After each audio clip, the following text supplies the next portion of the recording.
น้องแต่มานั่นแหละเฮาก็สิไว้นี่เลยล่ะพี่น้องเอ้ยเพราะว่าของน้องแต่แล้วเฮาสิให้น้องแต่ตัวนี้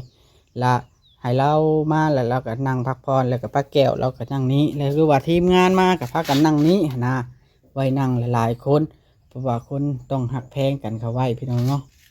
หักแพงกันเข้าไว้ไปมาหาสู่ป้าแก้วก็เป็นแม่เฒ่าของน้องแต่ก็เป็นหลานป้าแก้วไปนี่นะพี่น้องเนาะที่เดียวคือกระถังนี่ก็เป็นไว้แก่น้ำแก่ได้นั่นแหละพี่น้องเอ้ยเสานี่เสาปลาแก้วพี่น้องเอ้ยเนาะเสาต่อนี่นะมันเป็นเสาต่อพี่น้องเอ้ยเนาะก่อนมันสีน้อยนี่เสาหน้าซิปมันเป็นเสาเหลี่ยมมันต้องได้ตัดได้แต่งเนาะเอาเก็บไว้อย่างดีบ่ว่าสิเด้งพี่น้องเอ้ยมันจะมีตัวเด้งอยู่แต่เด้งบ่แห้งเนาะพี่น้องเนาะใส่ได้เดี๋ยวเขาคัดแล้วเขาทาสีเอาฝากติดตามเบาโอลิแน่เด้อพี่น้องเบิดสุปูสุคนสบายดีพี่น้องเนาะสบายดีพี่น้องเบิดสุปูสุคนเบิดสุมองสุบอลอีกเทื่อนึงพี่น้องเนาะมื้อนี้ก็อยู่ที่เฮือนของสาวเทืองพี่น้องเนาะใกล้เฮือนน้องแต่ใกล้เฮือนป้าแก้วเฮือนอยู่นี่สิมีอยู่ประมาณ4 หลังพี่น้องเนาะมีเฮือนตูวันชัยแล้วก็เฮือนป้าแก้วแล้วก็เฮือนน้องแต่แล้วก็เฮือนสาวเทืองถือว่าในตอนนี้เฮือนสาวแต่นี่ถือว่างามอันดับ1แล้วพี่น้องเลยเนาะเพราะว่ามันแน่นหนาดีเนาะเอาก่อนอื่นกับเบาลีต้องขอสบายดีเบิดสุภูสุคน FC ทุกท่านเด้อพี่น้องบ่ว่าทางฝั่งไทยแล้วฝั่งลาวก็ต่างประเทศเนาะถือว่าเฮาจบเรื่องดราม่าเบิดทุกอย่างแล้วพี่น้องเนาะเฮาเว้าเข้าใจกันเบิดทุกทางเนาะพี่น้องเนาะตอนนี้ก็สิเบาแอนแล้วก็เริ่มดำเนินการว่าฉันจะหาช่างมานั่นเบารีบบอกแล้วเรื่องสร้างเรื่องหยังนะพี่น้องเพราะว่าช่างทั้งมาเฮ็ดตอนนั้นน่ะเราเมียเราเสียเนาะแล้วก็เลยว่าไงซะจิตใจยังซอกอยู่ยังบ่ปกติเนาะพี่น้องยังบ่ปกติอยู่ก็เลยให้เราอันนั้นก่อนพี่น้องให้เราพักผ่อนจิตใจก่อนบริก็เลยบอกว่าให้หาช่างอื่นโลดเพราะว่ามันยันบ่ทันใจบ่ทันกับอันนั้นเพิ่นนะพี่น้องผู้รักผู้ใหญ่เพิ่นเนาะคันที่ถาบัดเนาะก็เลยให้เราหาช่างอื่นหาเขาเบาเก้าก็ได้หาทางทีมงานก็ได้มุงนะเราพี่น้องเนาะเฮือนน้องแต่ก็อยากให้มันแล้วไวๆแหละเบาลีก็อยากให้น้องเพิ่นมาอยู่ไวๆเนาะอยากให้น้องเพิ่นมาอยู่ไวๆมันจังสิโอเคเนาะมาอยู่ฮักซุ่มฮักษามันสิฮอดหน้าฝนแล้วก็สิได้ปลูกนั่นปลูกนี่ก็สิได้ดำเนินการแบบง่ายพี่น้องเวลาหน้าฝนนี่เขาสามารถปลูกนั่นปลูกนี่ได้แบบมันบ่ตายนะหน้าแรกนี่มันค่อนข้างจะบ่ทนได้พี่น้องเวลาปลูกนั่นปลูกนี่เนาะมื้อนี้เขาสิมาเบิ่งเฮือนพื้นที่ที่สร้างเฮือนแม่ตู้แก้วพี่น้องเนาะแล้วก็สิมาอันเบิ่งว่าเพิ่นมาเริ่มคือเห็นเขาเบาจิตพี่น้องเนาะเขาเบาจิตว่ามาเจาะน้ำให้น้องแต่เนาะก็ยังดีได้พี่น้องเอ้ยเจาะน้ำกันมีกระถอกกระถังไว้แก่น้ำแล้วจ้างคนแก่น้ำเนาะจ้างคนแก่น้ำก็ง่ายแบบนี้นะจ้างคนแก่น้ำสมมติว่าแก่1,000 ลิตรน่าจะพอน่าจะ2,000 ลิตรพี่น้องเนาะ2,000 ลิตรแก่จนพอกันมันค่อนข้างจะนั้นเพื่อนได้นางแล้วกับแต่กี้เนาะเขาเคยขอน้ำเราอยู่แต่ว่าน้ำแล้วนะมันน้อยต้องเห็นใจเล่าน้ำตัวนี้ใครอยู่หาพี่น้องเลยเนาะต้องเห็นใจเล่าน้ำแล้วมันน้อยก็จะเพื่อนน้องแต่เบาลีสิเอาขึ้นไปนั่นไว้ก่อนพี่น้องเนาะแล้วสิเอาฟ้าไว้สิไขไว้เป็นเพราะว่าเขาไว้เครื่องของนะเอาก็เลยปิดเนาะพี่น้องไปหับส้มน้ำกันพี่น้องเนาะที่จะเพื่อนน้องแต่ก็เป็นแบบว่าเพื่อนบ้านกันก็ไม่ตู้แก้วมีอย่างกระเพิงพาอาศัยกันพี่น้องเนาะเพิ่งพาอาศัยกันอยู่แล้วแต่มีแต่ว่าบ่ให้ว่าพุ่นว่าพี่ช้าพี่น้องเลยเนาะมีอย่างกระเพิงพาอาศัยกันไปมาหาสู้กันน้องแต่มาอยู่นี่เป็นลูกเป็นหลานป้าแก้วเป็นแม่เฒ่าตานายเนาะมีอย่างก็ต้องปรึกษาหารือเพราะฉะนั้นซะอันนี้ลักนี่ที่แรกว่าจะเอามาไว้อันนั้นพี่น้องมาเฮ็ดเสาแล้วในเมื่อเฮ็ดเสาบ่ได้ก็สิเฮ็ดเสาแทงน้ำหันแทงน้ำน้องแต่เด้ทางนั้นพอดีว่ามันลงหลังคาทางนั้นเด้พี่น้องเฮ็ดหลังคาแล้วก็สังกะสีตัวมันเรือหันก็สิเฮ็ดอันนั้นเนาะในแผนเบาลิเนาะแล้วเขาต้องเพราะว่าเขาออกแบบมาแบบนี้แหละเขาจะต้องได้อธิบายแผนงานตื่มให้กับเบาแอนฟังว่า แต่เก้าเขาสิเฮ็ดแบบนั้นนะเพื่อแบบว่าให้เข้าใจกันว่างานน่ะมันสิออกมาแบบนั้นเด้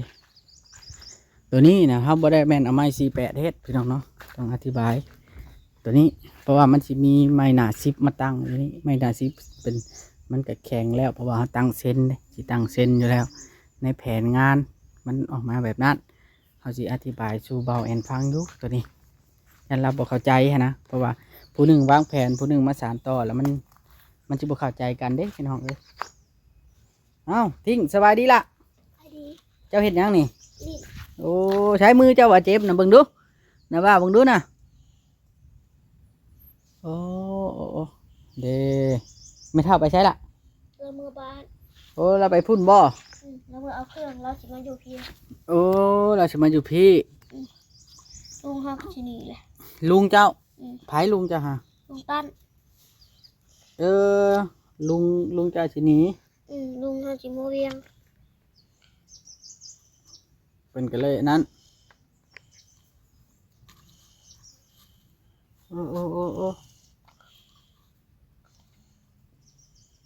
มันจังสั้นบ่บ่เห็นปลาแก้วพี่น้องมื้อนี้เนาะบ่เห็นปลาแก้วเดี๋ยวมืออื่นพี่น้องสิให้สร้างเวียงไปตัดเสาบอกเรามื้อนี้ว่าเราบ่ว่างนะเราไปนาไปน้ำควายเราก็เลยมืออื่นสิให้เราไปตัดเสามาเสาก็ประมาณอันเมตรหนึ่งเมตรปลายเดี๋ยวเนาะพอเขาสิเฮ็ดความสูงนี่บ่ได้อันนั้นเบิ่งเบารีบไปเอาอันนั้นก่อนอันนี้กับเตียงนี่เนี่ยเขาเฮ็ดไว้ให้น้องแต่นั่งพี่น้องเนาะบัดน้องแต่มาอันละเขาก็สิไว้นี่เลยล่ะพี่น้องเอ้ยเพราะว่าของน้องแต่แล้วเขาสิให้น้องแต่ตัวนี้ละให้เรามาแล้วเราก็นั่งพักผ่อนแล้วก็ป้าแก้วเราก็นั่งนี้แล้วคือว่าทีมงานมากับพากันนั่งนี้นะไว้นั่งหลายๆคนเพราะว่าคนต้องหักแพงกันเขาไว้พี่น้องเนาะหักแพงกันเขาไว้ไปมาหาสู่ป้าแก้วก็เป็นแม่เฒ่าของน้องแต่ก็เป็นหลานป้าแก้วไปนี่นะพี่น้องเนาะที่เดียวคือกระถังนี่ก็เป็นไว้แก่น้ำแก่ได้นั่นแหละพี่น้องเอ้ย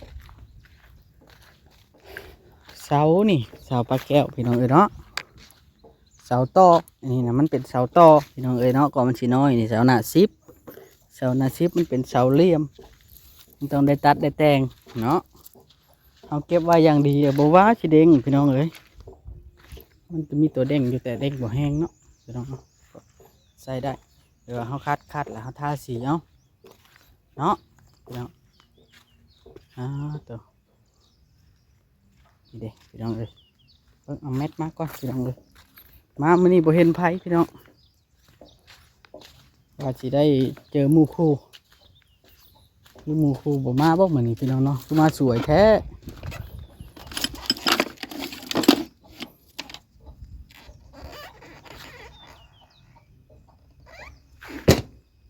นี่เด้อพี่น้องเลย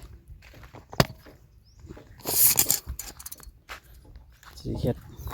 โอ้สีเฮ็ดอันเฮือนแม่ตุ้แก้ว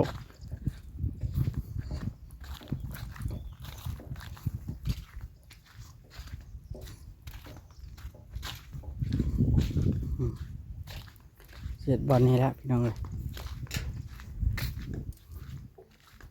เพราะว่าพื้นที่นี่มันดินแล้วเนี่ยมันจะแคบกว่าอันดินน้องแต่พี่น้องดินน้องแต่ที่กว้างกว่ามันกว้างกว่าครึ่งกันพุ่นละกว้างกว่าระดับ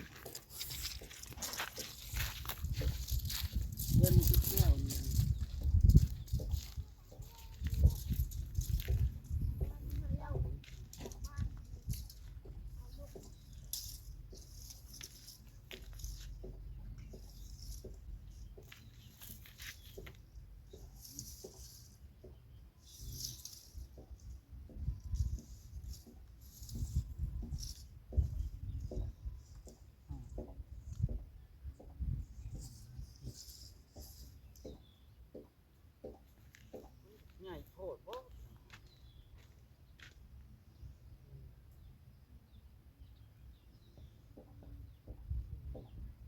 เฮ็ดตามพื้นที่เบาดีว่าต้องเฮ็ดตามพื้นที่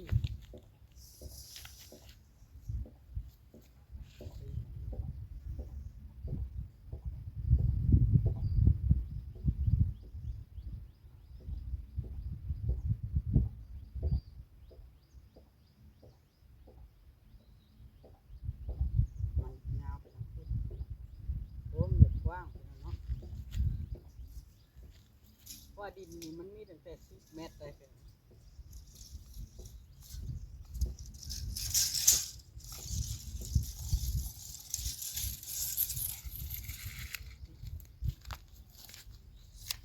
ดินนั้น10 คูณ 20พี่น้องมาว่าที่10ทั้งไปทั้งพี่น่ะ20เลย10 คูณ 20น่ะแต่ว่าปัญหาเนาะพี่น้องเนาะปัญหาก็คือเฮาเฮ็ดห้องน้ำนี่ตันพี่น้องเอ้ยสาเหตุที่เฮ็ดห้องน้ำแบบนี้นะเราอยากได้บ่อนนี้เราสิเฮ็ดบ่อนนี้แล้วนะบอกเลยก็เลยจัดบ่อนนี้ซะเนาะพี่น้องคันซักน้ำนี่เบาหลีว่าจากซักทั้งนั้นแต่ว่ามันใกล้ซะใกล้วิดได้พี่น้องเอ้ยหรือว่าซักแต่นี้เบาหลีคิดว่านะเพราะว่าสิซักน้ำให้เราอยู่ว่าสิซักน้ำให้เราอยู่เบาหลีซักน้ำตัวนี้นะ9,000บ่ได้พี่น้องเอ้ยซักน้ำตัวนี้ที่แรกนะตะกี้เขาซักไว้ให้แม่ตุ๊กแก้วนี้กับสาวเทืองเพราะว่าน้องแต่บ่ได้อยู่เด้9,000นะเพราะว่าท่อตัวนี้ท่อของแท้เลยท่อหนาเลยล่ะเบาลี่ให้เขาใช้ท่อแท้เลยเพราะว่าเขตนี้มันดินจากเจือนเขตเนี่ยมันดินค่อนข้างจะจากเจือนไวเนาะที่จบพี่น้องเบิ่งในมุมมองของเบาลี่ว่าเห็ดเทือนมันจะตุ๊กแก้วนี่เห็ดเทือนมันตุ๊กแก้วนี่เบาลี่ว่าสิเอาปินหนาไปทางพี่แล้วเห็ดทางเข่ามาทางนั้นเนาะทางเข่าในซื่อแจวันนี้แล้วปินหนาเนี่ยปินไปทางนี้เนาะเอาโบปินไปทางนั้นเป็นยังโบปินไปทางนั้นบ่พี่น้องเพราะว่าพื้นที่ทางนั้นมันกับทางนี้มันจะเป็นทางออกเลยแต่ว่าเขาสิเห็ดทางออกทางนั้นลงมาจากขั้นใดแล้วก็ออกไม่ได้นะแต่ว่าเคลื่อนน้องแต่นี่มันสิเป็นหน้าบ้านหลายเนาะออกแบบมาให้มันเป็นหน้าบ้านหลายเนาะแต่กี้ตั้งขึ้นนี่บ่ได้ฮู้ว่าสิงามปานนี้เด้อเฮือนน้องแต่แต่แล้วมันงามพี่น้องเนาะเรื่องบอลอยู่บอลเช้าเวลาเขามาเห็ดนะครับก็ต้องได้ผักนี่แล้วพี่น้องเนาะว่าใดมันห่มเขาก็ส้นเนาะส้มห่มเพื่อนน้องแต่ตอนมาเห็ดเพื่อนน้องแต่เขาก็ส้นห่มเพื่อนปลาแก้วต่างคนต่างพึ่งพาอาศัยกันฮักแพงกันพี่น้องเลยเนาะแต่ว่าง่ายๆซะปลาแก้วแล้วก็บริพิษกับน้องแต่ก็บริพิษกับปลาแก้วทางทีมงานกับบริพิษกันเขาก็ต้องอีหยังเขาก็ต้องพึ่งพาอาศัยกันเบิดเนาะพี่น้องเนาะติดเตอบางเชื่อบางที่ FC เพิ่นเม่นกับมีเหตุมีผลเรื่อง50บ่ได้เว้าถึงเพิ่นเนาะทุกสิ่งทุกอย่างมันก็บางเทื่อกับพิษน้ำเฮาเองที่ขึ้นหัวข้อบ่ดีแล้วมันก็มีผลกระทบเป็นวงกว้างเนาะพี่น้องมีแต่ว่าเฮาโฟกัสที่งานเฮาต่อเลยเนาะพี่น้องเนาะมีหยังก็เพิ่งพาอาศัยกันสมมุติบ่าวจิตมาเจาะน้ำเจาะในก่อนนี่ก็ดีพี่น้องเนาะเพราะว่าเฮาก็สิได้ใช้น้ำนั้นแล้วเลยตัวนั้นกันเนาะพี่น้องเนาะใช้นำกันอยู่แล้วแต่ละอย่างนะตอนนั้นเขาก็ใช้เม็ดตุ๊กแก้วแล้วก็เฮ็ดอยู่เฮ็ดกินให้พี่น้องเนาะตอนนั้นมันก็ต้องได้ใช้นำกันเบิดแล้วเขาก็เจาะน้ำให้เม็ดตุ๊กแก้วอีกตั้งหากพี่น้องเนาะทีเดียวนี่แหละพี่น้องพี่น้องเนาะสบายอีกเท่านึงถือว่าเย็นดีเลยพี่น้องอยู่เพื่อนน้องแต่กระบาดนี้แต่ว่าเสียที่แต่มันบ่มีต้นไม้พี่น้องอยู่เสียที่บอลเดียวบ่มีต้นไม้เพราะว่ามันพื้นที่มันเป็นสวนเด้มันเป็นสวนเขาปลูกมันได้เมื่อก่อนมันเป็นร่องนะแต่เจ้าปลูกมันแล้วก็มาขายบัดเขาแบ่งขายเนาะแต่ก้อนนะตัวนี้10 คูณ 20นะเพิ่นสิขายอยู่30,000ปลายเนาะแต่ว่าดินนะมันบ่มีใบตาดินได้เมื่อก่อนมีแต่ใบซื้อขายเนาะเมื่อก่อนนะแล้ว20 คูณ 20เพิ่นสิขายอยู่อัน60,000ปลายพี่น้องตอนนั้นมันบ่มีใบตาดินเนาะแล้วเพิ่นเลยเฮ็ดใบตาดินไผเฮ็ดใบตาดินเพิ่นเลยอันจดชื่อเขาเฮ็ดใบตาดินเนาะพี่น้องเนาะเป็นตอนเนาะคือดินล้วนใช้หันก็เสียเงินอยู่4.3 ล้านคือกันเพิ่นเฮ็ดเป็นตอนนะตอนนั้นก็ซื้อ32,000ตัวนะดินปลาแก้วนี่30,000บอกพระอาจารย์มาซื้อให้ได้นี่พี่น้องเนาะบ่าวต้าบ่าวแสนบ่าวจิตนี่แหละมาซื้อให้นะแต่ก่อนนะชาวแววตาเนาะชาวแววตามาซื้อบ่าวลิเห็นในคลิปอยู่แต่ก่อนนะเราอยู่พุ่นได้สวนอ้อยได้ปลาแก้วเนี่ยพี่น้องเราอยู่สวนอ้อยได้ปลาแก้วนะอยู่สวนอ้อยล่ะปลาแก้วอยู่สวนอ้อยเนาะ ก็เลยเพิ่นก็เลยมาย้ายมาอยู่นี่แล้วก็มีผู้หลักผู้ใหญ่เฮ็ดห้องน้ำห้องในให้เฮ็ดด้วยเฮ็ดเฮาให้เป็นอาณาเขตว่าเจาะน้ำกับเบาลิตะกี้นะสาเหตุที่เจาะใส่นี่นะพี่น้องเพราะว่าเจ้าเทืองกับอันปักแก้วนี่ต้องใส่น้ำกันเบาลิเลยเจาะให้อยู่นี้เนาะเพราะว่าต่างคนต่างใส่น้ำกันนะบ่อยากเจาะไว้ดินผู้หนึงผู้เดียวเนาะแล้วใช้บ่ได้ซ้ำพี่น้องเลยว่าทานว่าเบาลิเจาะอันเจาะตื่นบ่ตื่นดอกเพราะว่าเขาเฮ็ดช่องมือผู้เขาเฮ็ดนะเนาะแต่ว่าอยากแพงได้เจ้านี่พี่น้องเลยเนาะแต่ว่าเบาลิก็บ่ได้ใช้บริการแล้วอีกเลยใช้บริการผู้ใหม่เลยบัดนี้ลาบวะฉันชักผู้น้ำกระเบื้องคือกันเนาะพี่น้องเนาะอันนี้ก็ได้พี่เดี๋ยวเอาอีกเบิ่งก่อน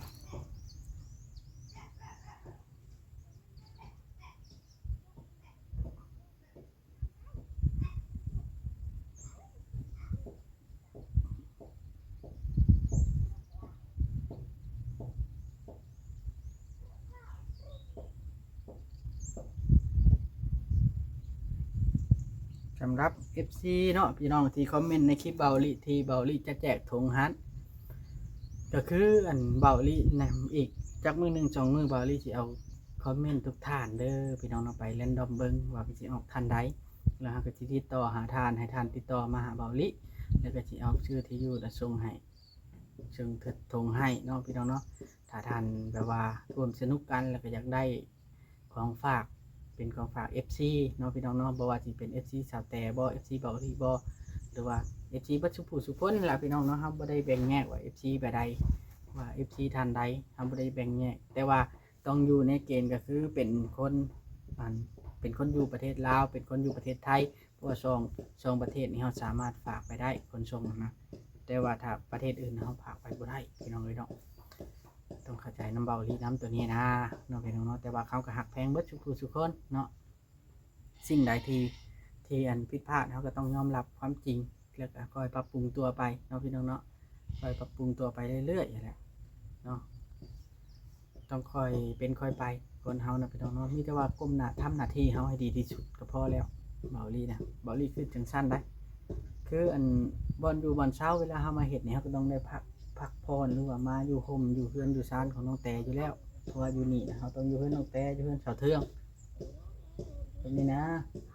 อยู่เฮือนน้องแต่อยู่เฮือนเสาเทืองนี่แหละมันจังเย็นพี่น้องเนาะมันอากาศมันร้อนเฮ็ดได้ซะติดแต่พี่น้องเนาะเอ้าบาดนี้เดี๋ยวเบาลีสิได้ขอตัวกันเด้อพี่น้องโอเคบาดนี้นะสิได้ขอตัวลาไปก่อนฝากพี่น้องเป็นกำลังใจให้เพราะไม่เท่าบ่อยู่นั่นแหละเนาะบ่อยู่ โดยโอเคบาดนี้อยากได้บ่เฮือนงามโดยแล้วบ่ลูก โดย บัดนั้นเด้อบัดนี้เด็กพี่น้องเนาะ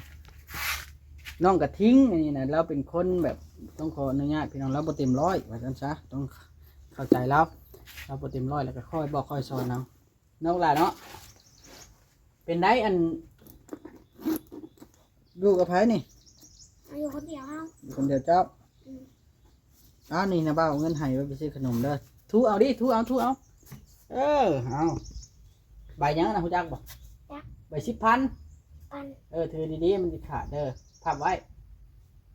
ไปซื้อขนมเด้อจะไปไกลเด้อให้สิหาดอกของกระป๋อง ระวังมันเหี่ยเด้อลานปักเก็ตพี่น้องเลยเนาะพ่อแม่แตกเงี้ยทีนี้ก็ได้เราเป็นคนบ่ร้อยกันได้เนาะเพราะว่าเราเป็นคนแบบขาดอาหารแน่ขาดไปอย่างหลายอย่างเนาะเอาโอเคพี่น้องเด้อสำหรับคลิปนี้เบาลีจะขอตัวกันถ้าเบาลีว่าผิดพลาดประการใดเบาลีก็ต้องขอโทษขออภัยไว้หน้าที่นี้ด้วยเนาะจังใดก็อยู่ดีมีแห้งเบิดสุขสุขคนเบาลีก็หักระวังดีกับ FC แล้วกับน้องแต่แล้วกับปักแก้วพร้อมพี่น้องเนาะเอาก็มีแต่ว่าเดินหน้าต่อไปเฮ็ดเฮือนปักแก้วแล้วก็สิเจาะน้ำเจาะในให้ปักแก้วพร้อมพี่น้องเนาะเราจะได้น้ำแห้งเจาะบัดนี้นี่สิเบิ่งบ่อนเจาะได้พี่น้องให้เพิ่นยามก็คักได้เนาะสิเอาทีมงานตัวใหม่มาเจาะไว้ทำครับเนาะมีทีมงานหลายทีมงานเฮาทดสอบเบิ่งแต่ละทีมงานภายใกล้แล้วเฮาเอาพี่น้องแต่ก่อนบัดนี้เฮาสิเอาทีมงานประจำเลยเนาะพี่น้องมีการรับประกันอย่างดีเอาโอเคพี่น้องใดก็อยู่ดีมีแห้งบัดนี้พี่น้องเลยสบายดีก็สุขคนสบายดีสบายพี่น้องขอบคุณเอื้อจูลี่กับแม่กงวลีหลายให้เบาลีเป็นสะพานบุญให้ในครั้งนี้แล้วก็ตลอดมาเด้อสบายดี